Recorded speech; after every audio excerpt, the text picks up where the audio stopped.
Olá. Bom, hoje a nossa aula vai ser sobre resolução de exercícios. Serão 10 exercícios, de várias matérias, tentando fazer uma revisão do conteúdo aplicado até agora. Eu vou não só resolver, mas eu também vou fazer pequenas explicações sobre o assunto para fazer uma revisão.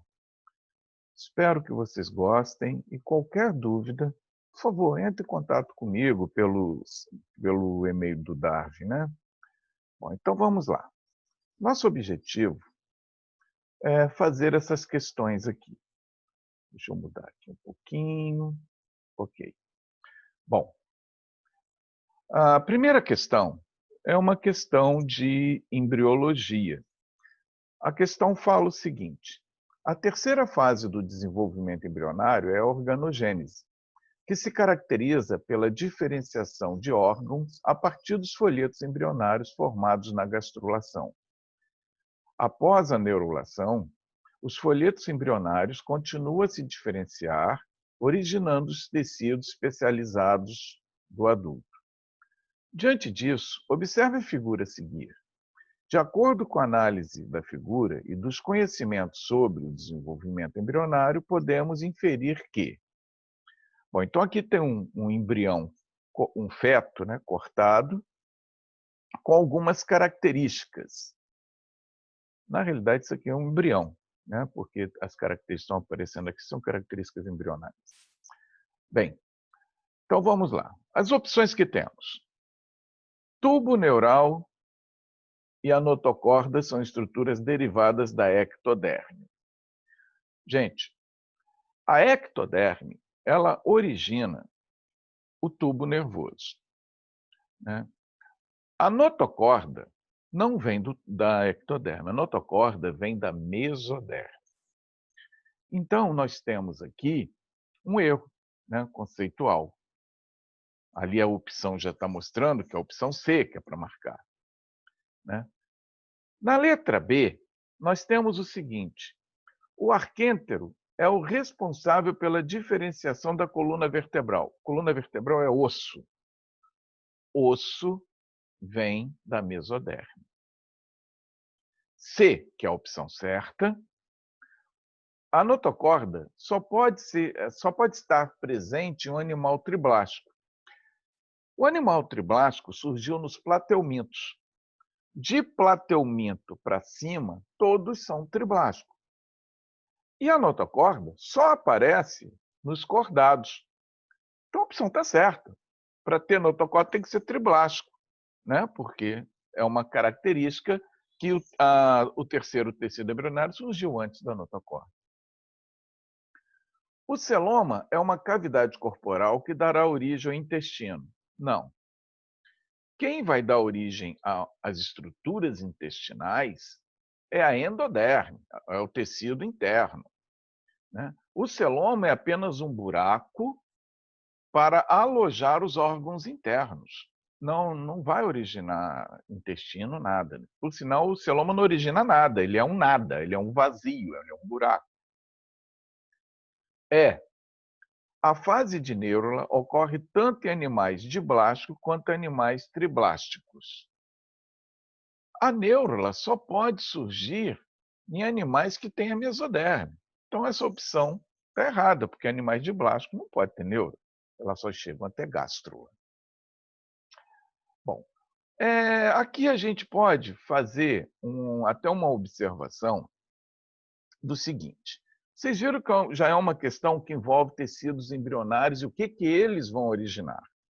Na realidade, são 3 tecidos embrionários: ectoderme, na parte de fora, endoderme, na parte de dentro, e mesoderme, meio, entre os 2 tecidos. Uma forma de simplificar como que vocês podem achar o que cada tecido origina é vocês, não é totalmente certo isso aqui, mas é um facilitador. A ectoderme, a parte externa, é a original que está na superfície do animal. Então, por exemplo, epiderme, glândulas sudoríparas, unha, cascos dos animais, né? Vai originar o sistema nervoso, porque é a partir dela que dobra e forma o sistema nervoso. Então, nós vamos considerar tudo que tiver na superfície e sistema nervoso. Isso é um facilitador para a ectoderme. Endoderme, a parte de dentro. A endoderme vai estar originando tudo que está relacionado à digestão. Então, se está relacionado ao processo digestivo, pode ter vindo da endoderme, como, por exemplo, fígado, pâncreas, intestino, vem da endoderme. E o pulmão. Então, se vocês guardam isso, resolveu o problema. Porque nós falamos ectoderme, superfície, sistema nervoso. Endoderme, ligado à digestão. O que não tiver aí é da mesoderme. Então, isso é um facilitador, porque se perguntasse na questão osso, osso não é superfície, não é sistema nervoso, tira ectoderme, não é digestivo, tira endoderme, vem da mesoderme. Sangue não é superficial, não é digestivo, mesoderme. Sistema urogenital, excreção e reprodutor, não é superficial, não é digestivo, mesoderme. Músculo não é superficial, não é nervoso, não é digestivo, mesoderme. Então, é um facilitador. Bom, vamos lá, vamos continuar aqui com a nossa apresentação. Bom, vamos para a segunda questão. A segunda questão tem uma tarja e pede para a gente analisá-la. Tem assim, mãe falou que não tem isso. Aí, conversa mole. Quem não tem uma xícara de líquido amniótico de duende para emprestar? É apenas uma brincadeira para chamar atenção para o líquido amniótico. Assinale com V, verdadeiro, ou F, falso, as afirmações abaixo referentes aos amniotas. Quem são amniotas? Quem tem um âmino. Quem tem um âmino? Quem conseguiu se reproduzir dos vertebrados, quem conseguiu se reproduzir na Terra. Então, o âmino é uma membrana que envolve o embriãozinho. Essa membrana que fica envolvendo o embrião, ela produz o líquido amniótico. Esse líquido amniótico é dentro da bolsa, dentro do âmino, e vai hidratar o embrião, simulando um ambiente aquático, para o embrião se desenvolver dentro d'água, na Terra. Então, somente 3 classes de vertebrados vão ter o âmino. Répteis, surgiu neles, aves e mamíferos. Então, esses 3 grupos são os amniotas. Os répteis e as aves, o âmino dentro do ovo, nos mamíferos, no útero da mãe, o âmino é a bolsa que estoura. Quando fala, estourou a bolsa, sai o líquido, aquele líquido sai o líquido amniótico. Então, é para simular um ambiente aquático para o desenvolvimento em terra. Esses são os amniotas. Bom, então vamos lá ver as opções aqui para marcar verdadeiro ou falso. Seus embriões desenvolvem-se em ambiente aquoso. Ué, é isso. Os amniotas, o âmino é justamente para isso, para criar esse ambiente aquático, né? Então, verdadeiro. Seu ovo permite a passagem de oxigênio e gás carbônico. Sim, se um bichinho sufocava ali dentro. Seu líquido amniótico tem como função estocar os resíduos metabólicos. Não. Dentro do ovo, os resíduos metabólicos, o ácido úrico, o xixi, ele é estocado no alantoide. Nos mamíferos, passa para a mãe e a mãe joga fora, através da placenta, cordão umbilical placenta. Seu ovo é permeável à água, ocasionando a perda da gema nos mamíferos. Não tem nada a ver isso, né? Não vai perder água e não vai ocasionar perda da gema nos mamíferos. Os mamíferos têm uma redução do saco amniótico porque a mãe abastece os filhotes, não precisa ter reserva, né? Então, nós temos aqui uma consideração verdadeira, verdadeira, falsa, falsa. Então, a opção a ser marcada, letra E. Bom, continuando. Uma questão da IMESCAM, recente, né? 4 anos. Existem fortes evidências que o Zika vírus seja responsável por malformações do sistema nervoso em embriões no primeiro trimestre de vida intrauterina. Se devidamente comprovado, o vírus seria o responsável pelo nascimento de bebês com microcefalia, uma anomalia caracterizada por um perímetro cefálico inferior a 32 centímetros, havendo comprometimento do crescimento do encéfalo da criança. O folheto embrionário, a partir do qual se originou o órgão acometido pela anomalia é perímetro encéfalo, havendo comprometimento no crescimento do encéfalo, comprometimento no cérebro, sistema nervoso. Qual é o tecido que origina o sistema nervoso? Olha o que nós falamos anteriormente como ajuda, né? Sistema nervoso e superfície ectoderme, né? Então, a opção aqui para ser marcada de cara é ectoderme, porque pegando aquele macetinho que ajuda, né, resolveu a questão.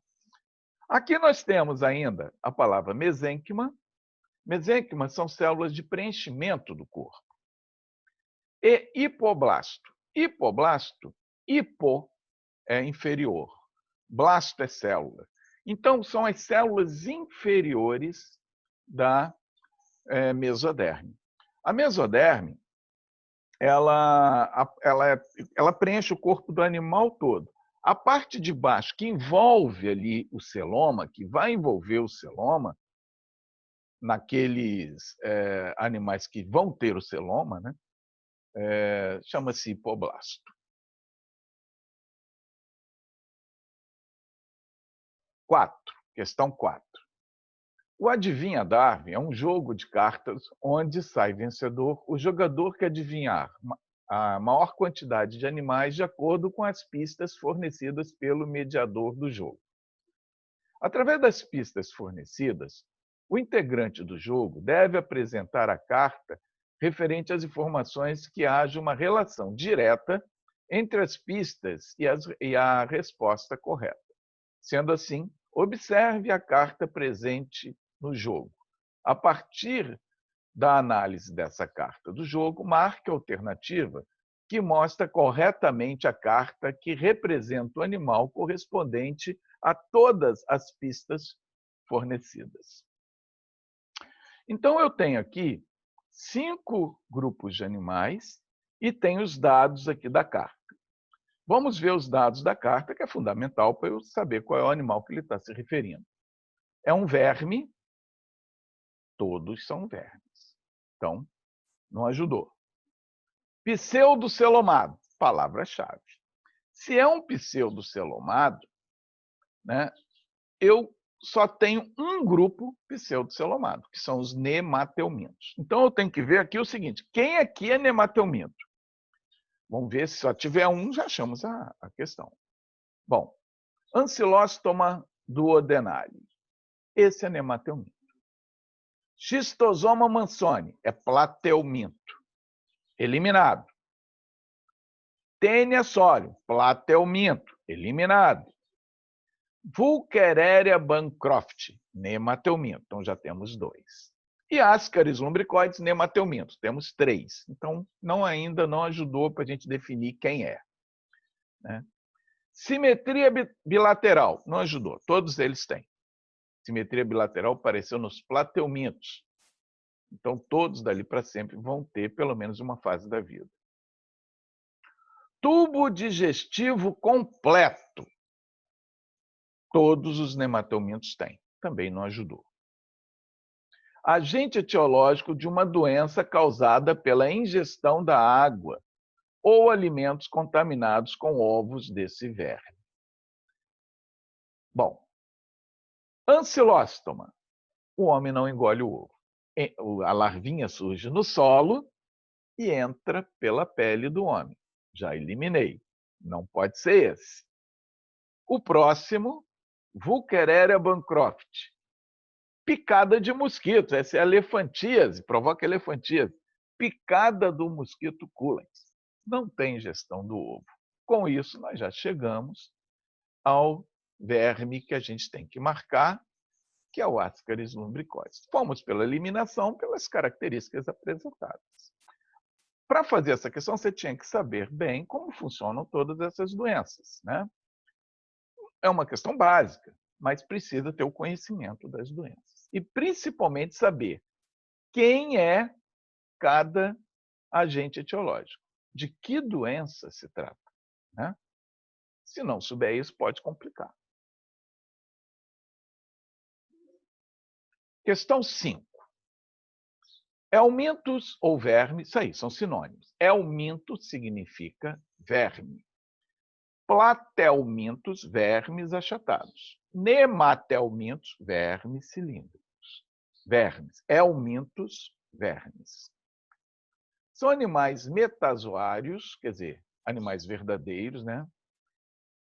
Muito dos quais parasitas que vivem em várias partes do corpo humano e podem multiplicar-se dentro ou fora do corpo do hospedeiro. Isso depende do ciclo vital específico de cada parasita. Há também espécies de vida livre, como as planárias. A seguir, observe a estrutura interna de 2 vermes e analise diferenças entre eles. Então, aqui tem o verme 1, esse aqui de cima, essas 2 primeiras figuras, e aqui o verme 2, essas 2 figuras aqui. Então, essas 2 figuras é verme 2, essas 2 figuras verme 1. Ok. Vamos ver agora o que nós temos que falar. Observando isso aqui, eu já sei. Aqui é uma planária, corpo achatado, então platelminto. Aqui, tubo digestivo completo, ó, ânus, boca, ânus. Isso aqui é uma lombriga. Então, nematelminto. Bem, a partir da análise realizada e de seus conhecimentos sobre os helmintos, podemos afirmar que o verme 1 pertence ao filo nematelminto, primeiro grupo a apresentar celoma verdadeiro. Celoma verdadeiro apareceu a partir de moluscos. A gente só pode... Eu vou até dar uma pausa aqui para a gente fazer uma discussão sobre isso. Quando a gente chega no primeiro triblástico, platelminto, surge a mesoderme, o terceiro tecido embrionário. Porífero não tem tecido. Quinidário é o único grupo que tem 2 tecidos, o de fora e o de dentro, ectoderme e endoderme. A partir de platelmintos, todos têm o terceiro tecido do meio, que é a mesoderme. Na mesoderme é que surge a cavidade do corpo. A cavidade do corpo pode ser o pseudoceloma ou o celoma. O primeiro animal a ter a mesoderme foram os platelmintos, só que ele não abre nenhuma cavidade. Por isso, nós chamamos eles de acelomados. Não tem cavidade. Tem mesoderme, mas não tem cavidade. Depois dos platelmintos, surgem os nematelmintos. Primeiro a abrir uma cavidade no corpo. Já tem mesoderme e abre uma cavidade que é o pseudoceloma. Por que o pseudo é chamado de falso celoma, pseudoceloma? Porque essa cavidade, esse buraco, só vai ter mesoderme externamente da cavidade. Então, aqui está o buraco do corpo, a mesoderme vai ficar em volta. A partir dos moluscos surge o celoma verdadeiro. O celoma verdadeiro é uma cavidade onde vai ter mesoderme do lado de fora e do lado de dentro da cavidade. Quer dizer, a cavidade vai ficar dentro da mesoderme.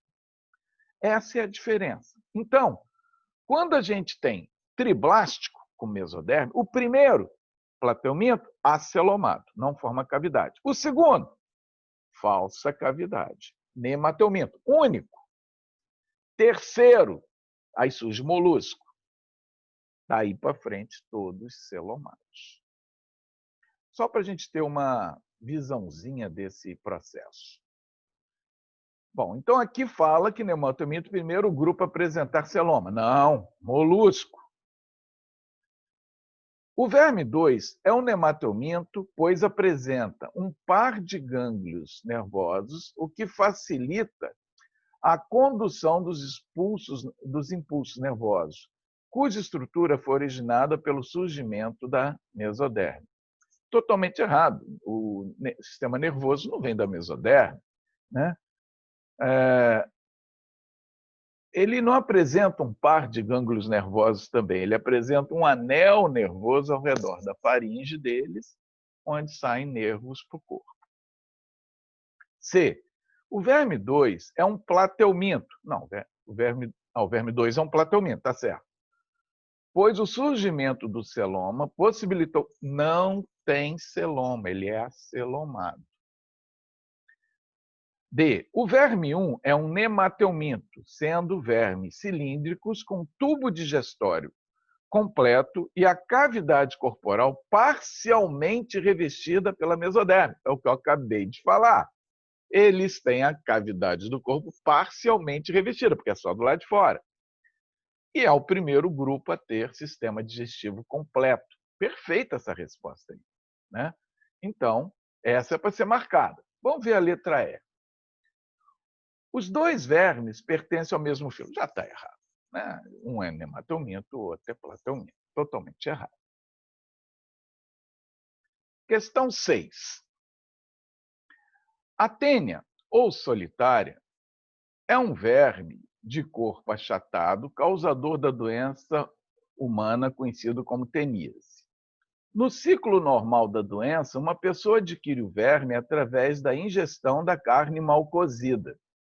O verme se desenvolve no sistema digestório do ser humano, que é o hospedeiro definitivo do verme. Se reproduz e elimina ovos que saem nas fezes. Um ambiente contaminado com fezes de uma pessoa doente pode transmitir ovos para um animal, que é o hospedeiro intermediário da doença.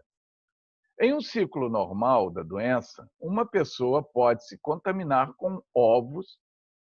Em um ciclo anormal da doença, uma pessoa pode contaminar com ovos que estão no ambiente, sem que eles passem pelo hospedeiro intermediário.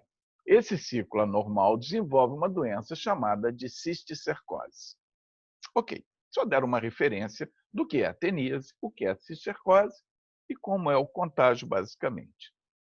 Um homem se queixava de dor de cabeça e, ao fazer exame de ressonância magnética, constatou a presença de cisticercos em sua cabeça.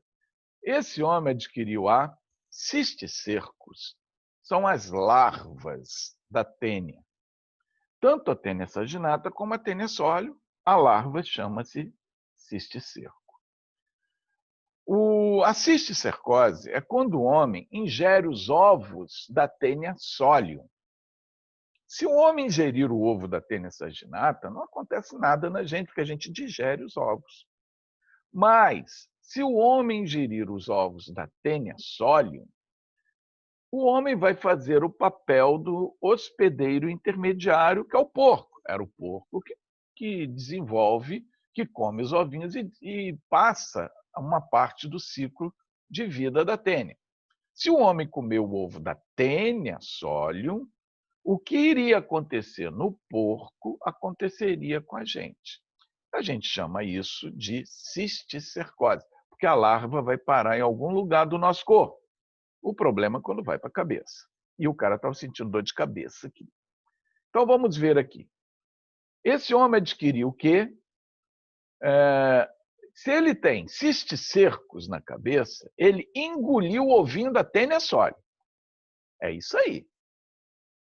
Né? Para ter a tênia, ele tem que comer carne mal cozida com a larva já.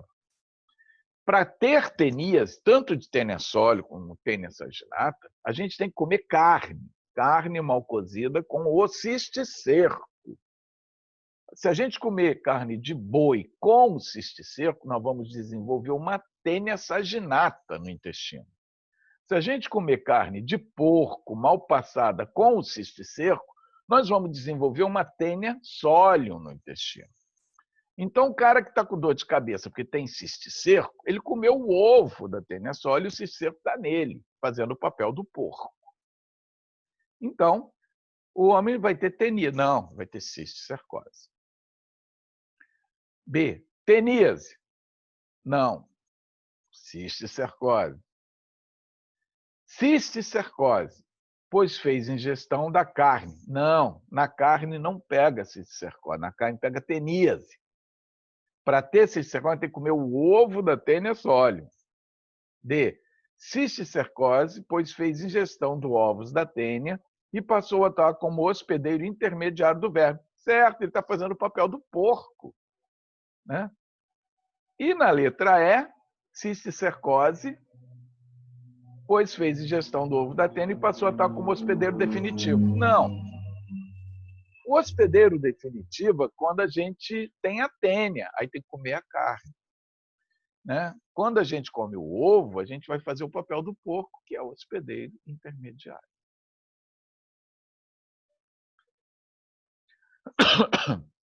Exercício 7. Leia atentamente a tirinha a seguir. Você está se achando muito estrela. Isso aqui é o Bob Esponja, né? Falando para o Patrick, que é uma estrela do mar. Né? Definitivamente não perco tempo discutindo com parazoários. Fez uma brincadeira zoológica aí, né? Patrick, a estrela do mar, ao mencionar que o Bob Esponja, que é uma esponja, né, um porífero, é um parazoário, ele está afirmando a ausência de parazoário ou parazoa.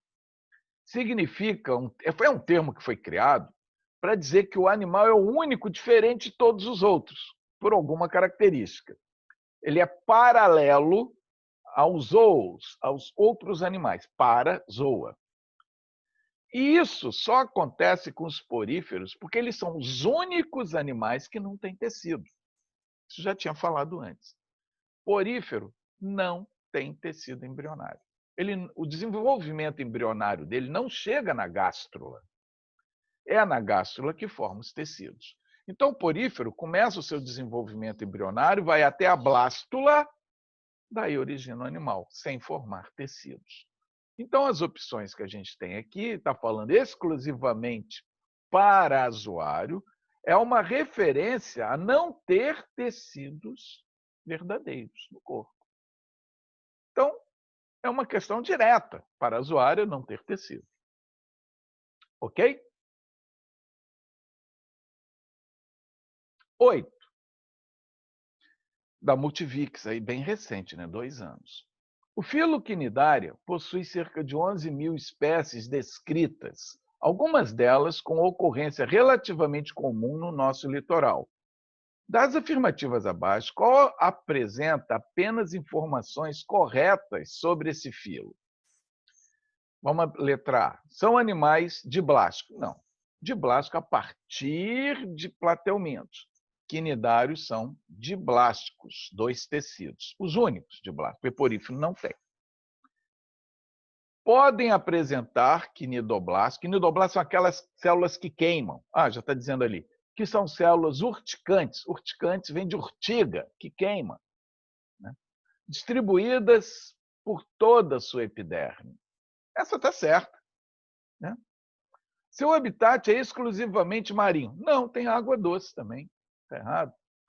Não apresentam espécies com alternância de gerações. Apresentam espécies com alternância de gerações, que é a metagênese.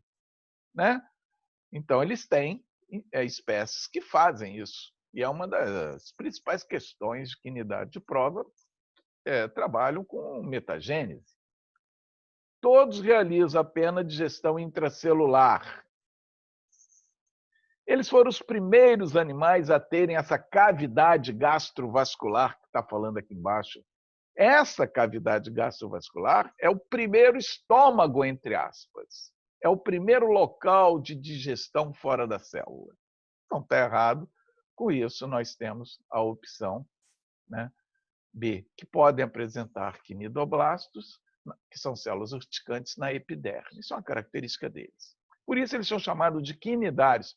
Quinidos significa que queima. Questão 9. Para responder a questão, analise o cladograma abaixo. Então, aqui tem um cladograma. O cladograma é uma demonstração para quem está apresentando o assunto quer mostrar para alguém um ponto de vista. Então, ele parte de um eixo principal, uma linha evolutiva, de onde ele ramifica algumas informações para mostrar algumas semelhanças ou algumas diferenças entre os grupos. Bom, aqui ele fez um cladograma e pontuou alguns números aqui, que são passos evolutivos. E botou aqui os 4 primeiros filos animais. Bom, com base no cladograma, é correto afirmar que o corresponde à presença de... Então, tem que ver qual é a relação certa aí. Então, eu não sei o que ele está falando aí. Eu tenho que ver se qual da relação está correta. Vamos ver a letra A. Ponto 1, aqui. Células nervosas. Está errado, porque se aqui surgiu as células nervosas, todos os animais acima teriam. E porífero não tem célula nervosa. Então, célula nervosa não pode ter surgido antes dele. Teve que surgir depois dele. Ponto 2, aqui. Pseudoceloma. Qual é o animal pseudocelomado? Nematelminto. Quinidário não é pseudocelomado nem platelminto. Então, aqui não pode ser o pseudoceloma. O pseudoceloma tinha que ser aqui. 3. Simetria bilateral. Simetria bilateral surgiu a partir dos platelmintos. Então, quinidário não pode ter simetria bilateral. Não tem. Então, não pode ser essa característica aqui. 4. Exoesqueleto. Esqueleto externo. Esqueleto externo é o que tem nos artrópodes. O exoesqueleto. Não está nem aqui. Né? Então, 4 não pode ser um exoesqueleto, porque platelminto nem nematelminto tem. Tubo digestório completo. Aqui no 5. Sim. Nematelminto foi o primeiro animal a ter sistema digestivo completo, e daí para frente todos tiveram. Então, correto, a letra L. Última questão por hoje. Da UFES, aí, mas questões da UFES mais antiga, 8 anos, né? Mas é uma questão interessante. O esquema reproduz de forma simplificada a reprodução por metagênese, característico de determinados grupos de quinidários. Considerando as informações expressas na ilustração e nos conhecimentos a respeito da reprodução dos seres vivos, é correto afirmar. Então, aqui tem uma metagênese, um ciclo de vida de uma água-viva, passando por uma fase sexuada, onde tem a reprodução aqui, ó, o espermatozoide vindo aqui, fecundando, fazendo uma fecundação interna, liberando uma larva, que vai produzir um pólipo, uma fase fixa. Essa fase fixa, polipóide, ela vai fazer uma reprodução assexuada e vai gerar a geração medusa. Então, eu tenho duas gerações. Uma geração móvel, uma geração fixa. Uma geração fazendo reprodução sexuada, uma geração fazendo reprodução assexuada. Quando a gente diz metagênese, muita gente confunde isso. Metagênese é quando, na alternância de gerações que ocorre aqui, eu tenho duas gerações aqui. Eu tenho a geração móvel e a geração fixa. Quando essas gerações alternam a reprodução, o tipo de reprodução, sexuada e assexuada, isso é a metagênese. Metagênese não tem nada a ver com o número de cromossomos, não tem nada a ver com a forma do indivíduo, uma forma medusa ou tepólipo. Não. Metagênese é a alternância reprodutiva no ciclo de vida. Então, vamos ver as opções. Na metagênese de alguns quinidários, há uma alternância entre fase esporofítica e fase gametofítica. Não tem isso. Isso aí é em planta, né? em fungos, plantas, algumas plantas.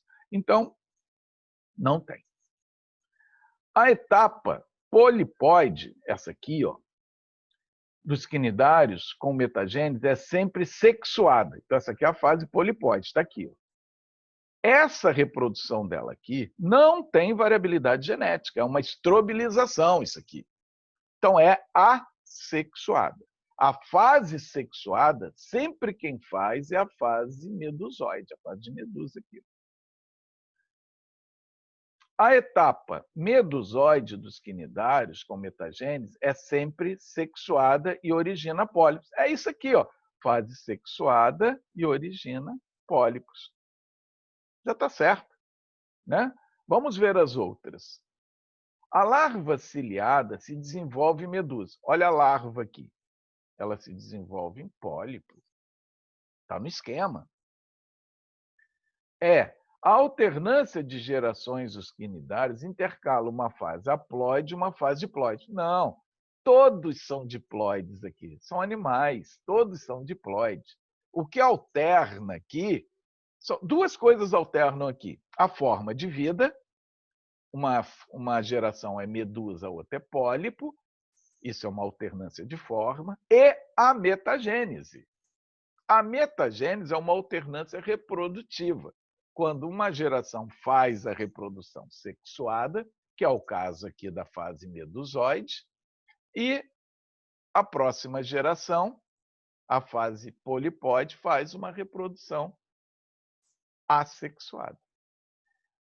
Então é isso aí, meus amores. 10 questões, fazendo uma pequena revisão sobre o assunto. Espero que vocês tenham gostado, né? Qualquer coisa, é só entrar em contato comigo pelo e-mail, qualquer coisa. E se vocês gostaram dessa revisão, dê um feedback lá no DAV, fale que gostaram, tal, porque para a gente saber, faz mais, não faz, né? Continua só com as aulas, ou vocês falam, não, Perrone, faz, continua as aulas lá de exercício e tal, para a gente saber, tá bom? Obrigado, gente. Tchau, tchau. E em breve estaremos juntos aí, se Deus quiser. Vamos lá. Tchau.